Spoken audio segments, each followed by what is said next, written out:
शायद आपको नहीं मालूम होगा। दोस्तों, वैसे तो प्रधानमंत्री नरेंद्र मोदी की जिंदगी से जुड़े कई सारे किस्से अभी भी अनसुलझे हैं, लेकिन आज हम आपको उस जगह के बारे में बताने वाले हैं जहां नरेंद्र मोदी रहते हैं। जी हाँ दोस्तों, कुछ सवाल उस जगह के बारे में ये है। ऐसा कहा जाता है कि नरेंद्र मोदी के घर में एक सुरंग है, और अगर है, कहाँ जाती है? कहा तो ये भी जाता है कि नरेंद्र मोदी मनमोहन सिंह वाले बंगले में नहीं रह रहे और कहीं रहते हैं, तो नरेंद्र मोदी कहाँ रहते हैं? दोस्तों, आज की हमारे इस वीडियो में मैं यानी आपका दोस्त विशाल प्रजापति आपको नरेंद्र मोदी के निवास से जुड़े कुछ ऐसे सच बताने वाला हूँ जो आपको हैरान करके रख देंगे। चलिए वीडियो को शुरू करते हैं, लेकिन हाँ, वीडियो शुरू करने से पहले एक छोटी सी रिक्वेस्ट है। वीडियो के नीचे रेड कलर का सब्सक्राइब बटन दिख रहा होगा, उस पर क्लिक करके सब्सक्राइब कर लें, और साइड में बेल आइकॉन भी दिख रहा होगा, उस पर भी क्लिक कर लें ताकि आपको वीडियो मिले सबसे पहले। दोस्तों, आज हम नरेंद्र मोदी के निवास, जो कि केवल बंगला नहीं है बल्कि बंगलों का पूरा समूह है। यहाँ पर 6 बंगले मौजूद है, जिसे कुछ समय पहले 7 रेसकोर्स रोड कहता था, अब उसे 7 लोक कल्याण मार्ग भी कहा जाता है। सबसे पहले तो दोस्तों, हम आपको ये बता दें कि प्रधानमंत्री नरेंद्र मोदी पहले ऐसे प्रधानमंत्री हैं जो प्रधानमंत्री आवास में अकेले रहते हैं। परिवार का कोई भी व्यक्ति साथ में नहीं रहता। हालांकि 1-2 बार इनकी माताजी यहाँ आई है, लेकिन परमानेंटली केवल नरेंद्र मोदी ही यहाँ रहते हैं।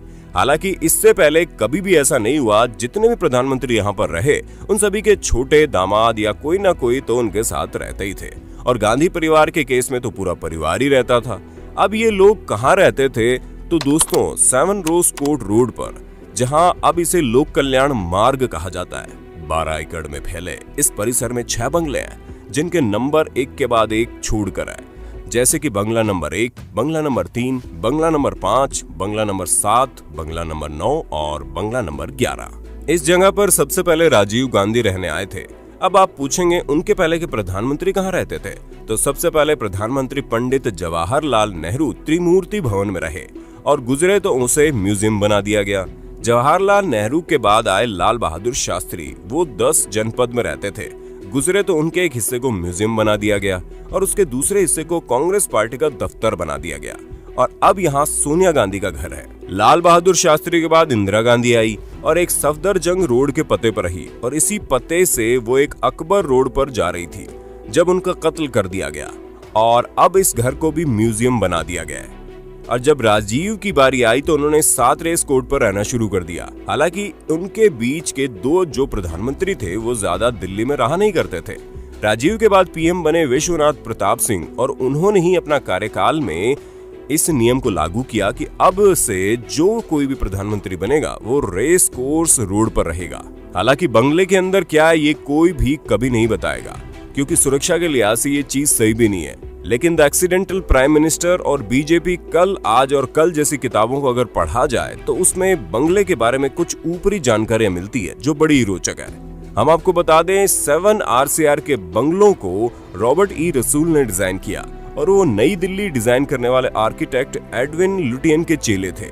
वैसे तो आपको पता चल गया होगा कि इस प्रधानमंत्री आवास को किसने डिजाइन किया था, लेकिन अभी भी ऐसे बहुत से राज खुलने बाकी हैं जो आपको हैरत में डाल सकते हैं। सबसे पहले तो ये कि अशोका होटल के बगल से पीएम के बंगले लोक कल्याण मार्ग में दाखिल होने का एक आम रास्ता है। अब ये मत समझ जाइएगा कि इतना आम कि आप और हम उठाकर चल दिए।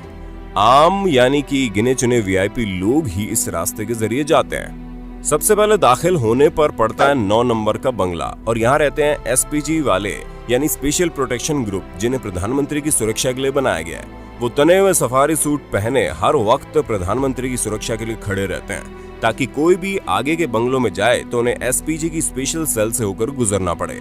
जहां कोई भी आता है तो उनकी गाड़ियों को किनारे पार्किंग में लगा दिया जाता है, और फिर स्पेशल प्रोटेक्शन ग्रुप वाले अपनी गाड़ियों में बैठाकर उन मेहमानों को अंदर का रास्ता दिखाते हैं, और अपॉइंटमेंट भी चेक की जाती है कि जो शख्स अंदर जा रहा है उसकी अपॉइंटमेंट है या फिर नहीं।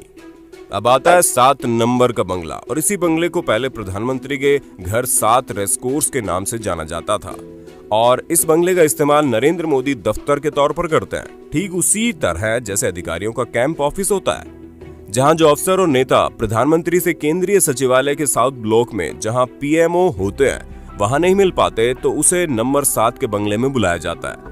अब नंबर आता है 5 नंबर वाले बंगले का, और यहीं रहते हैं नरेंद्र मोदी। हालांकि मनमोहन सिंह अपने समय में यहाँ नहीं रहते थे, वो 3 नंबर के बंगले में रहते थे, जिसे अब नरेंद्र मोदी के समय में गेस्ट हाउस घोषित कर दिया गया है। हालांकि मनमोहन सिंह के समय में 5 नंबर वाला बंगला गेस्ट हाउस था और अब 3 नंबर वाला है, यानी कि अदला बदली हो गई है। और अब अगर आपके दिमाग में ये सवाल आता है कि पीएम रहते हैं 5 नंबर वाले बंगले में, दफ्तर बना है 7 नंबर वाले में, तो वो कार से दफ्तर जाते हैं या फिर गाड़ी से? ऐसे में हम आपको बता दें कि जवाब दोनों ही नहीं है, बल्कि एक ग्लास सेट ट्यूब बना है जिसके जरिए ये अपने दफ्तर से घर तक का सफर तय करते हैं। वहीं अगर हम बात करें नंबर 1 बंगले की, तो यहाँ पर ऊपर हेलीपैड मौजूद है जिसके सहारे नरेंद्र मोदी उड़कर एक जगह से दूसरी जगह की यात्रा करते हैं।